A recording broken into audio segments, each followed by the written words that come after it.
เกฮงเฮียนมอสสนาสมบูรณ์พิธีมอบหับคอมพิวเตอร์และอุปกรณ์เครื่องเทคนิคไอทีให้เกฮงเฮียนมัธยมสมบูรณ์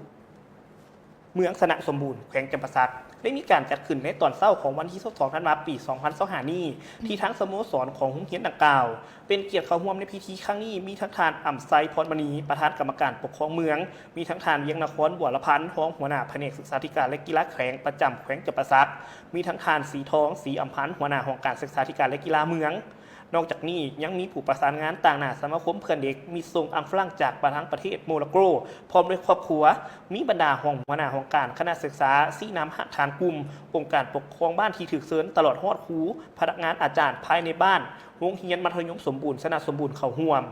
ในโอกาสกล่าวมอบดังกล่าวทั้งทานเมป้าบุญเหลือกิติเขมาใจศิลป์ผู้ประสานงานต่างหน้าสมาคมเพื่อนเด็กมีทรงอัมฝรั่งจากทางประเทศโมร็อกโกได้บอกให้ฮู้ว่าต่อกับคอมพิวเตอร์ตั้งโต๊ะที่นำมามอบในครั้งนี้มีจำนวน13สูตรโปรเจคเตอร์1สูตรโต๊ะ13หน่วยอุปกรณ์ตกแต่งของคอมพิวเตอร์ในด้านประกอบมีผักก้างอุปกรณ์การขโมยและก็อินเทอร์เน็ตโดยได้หับการอุปถัมภ์คำสูช่วยเหลือจากทางสมาคมเพื่อนเด็กมีทรงอังฝรั่งจากทางประเทศโมร็อกโกมูลค่าอยู่ที่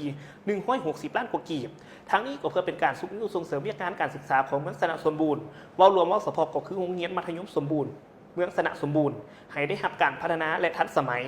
นอกจากนี้ยังมีทุนจากโรงเรียนมัธยมสมบูรณ์เมืองสนะสมบูรณ์ที่ประกอบส่วนเขาในการตกแต่งห้องคอมพิวเตอร์และติดตั้งระบบอินเทอร์เน็ตรวมมูลค่าอยู่ที่3ล้านกว่ากีบโดยก้าวหับของทั้งทานอ่ำไซพรมณีประธานคณะกรรมการปกครองเมืองพร้อมด้วยทั้งมอบต่อหน้าทั้งทานอากรบัวลีสอนผู้อำนวยการโรงเรียนมัธยมสมบูรณ์เมืองสนะสมบูรณ์เพื่อคุ้มครองในการปกปักรักษาและนำใช้เวียกงานการเรียนการสอนให้เกิดผลประโยชน์สูงสุดพร้อมนี้ทั้งทานประธานกรรมการปกครองเมืองก็ยังได้มีการมอบใบย่องโยให้แก่ทั้งแม่ป้าบุญเหลือผู้ประสานงานต่างหน้าทั้งสมาคมเพื่อนเด็กมีทรงอังฝรั่งจากทางประเทศโมร็อกโกพร้อมด้วยครอบครัวเพื่อเป็นการย่องย้อนสรรเสริญและนึกถึงคุณงามความดีของทานที่ได้ช่วยเหลือโรงเรียนดังกล่าวอยู่ที่ทางเมืองสนะสมบูรณ์ตื่นอีกด้วยต้องขอบใจภาพข่าวจากทางสื่อมวลชนเมืองสนะสมบูรณ์มาณที่ด้วย